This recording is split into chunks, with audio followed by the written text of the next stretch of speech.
बिस्मिल्लाहिर्रहमानिर्रहीम। तकबीरात तशरीक। अल्लाहु अकबर ला इलाहा इल्लल्लाहु वल्लाहु अकबर वलिल्लाहिल हम्द। इनको तकबीरात तशरीक कहते हैं। ये 9वीं ज़िलहिज्जा की नमाज फ़जर के बाद से 13 ज़िलहिज्जा की नमाज असर तक हर फ़र्ज़ आइन नमाज के बाद फ़ौरन बाद पढ़ना, यानी हर फ़र्ज़ आइन नमाज का सलाम फेरते ही एक मरतबा मर्दों के लिए है कि वो बुलंद आवाज़ से कहें और औरतों के लिए आहिस्ता आवाज़ से ये पढ़ना वाजिब है। इसी तरह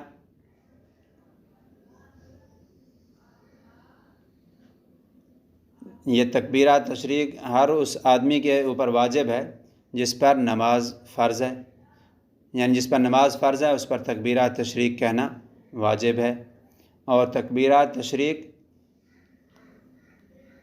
अगर कहीं इमाम कभी भूल जाता है, जमात के साथ नमाज़ पढ़ी है, इमाम साहब भूल गए, तो अब मुक्तदी इंतज़ार ना करेंगे इमाम साहब कहेंगे तो तब हम कहेंगे, नहीं, मुक्तदियों को चाहिए कि वो सलाम फेरते ही बुलंद आवाज़ से शुरू कर दें। उनको देखकर, उनकी सुनकर इमाम साहब को भी याद आ जाएगी। इसी तरह अगर किसी की तकबीर तशरीक रह गई, ये हुक्म है इसके पढ़ने का नमाज के फ़ौरन बाद।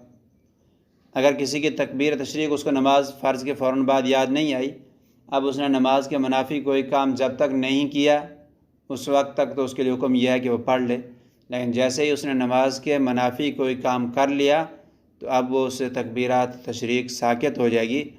अलबत्ता उसके लिए यह होगा कि वो इस्तिग़फ़ार करेगा। इसी तरह अगर किसी की नमाज रह गई, मसलन 9 ज़िलहिज्जा से लेकर 13 ज़िलहिज्जा की असर तक, 9 ज़िलहिज्जा की फ़जर से 13 ज़िलहिज्जा की असर तक किसी की कोई नमाज रह गई, क़ज़ा हो गई, तो अब वो क्या करे? अगर उसने नमाज की क़ज़ा इन्हीं दिनों में की, अयाम तशरीक में, मसलन किसी की 10 ज़िलहिज्जा की नमाज रही थी तो 11 को उसने क़ज़ा करनी है, तो अब तो वो तकबीर तशरीक पढ़ेगा नमाज के बाद। अगर उसने नमाज क़ज़ा की है इन अय्याम तशरीक के अलावा बाकी पूरे साल के दरमियान कभी भी क़ज़ा की है तो अब तकबीरात तशरीक की क़ज़ा नहीं होगी।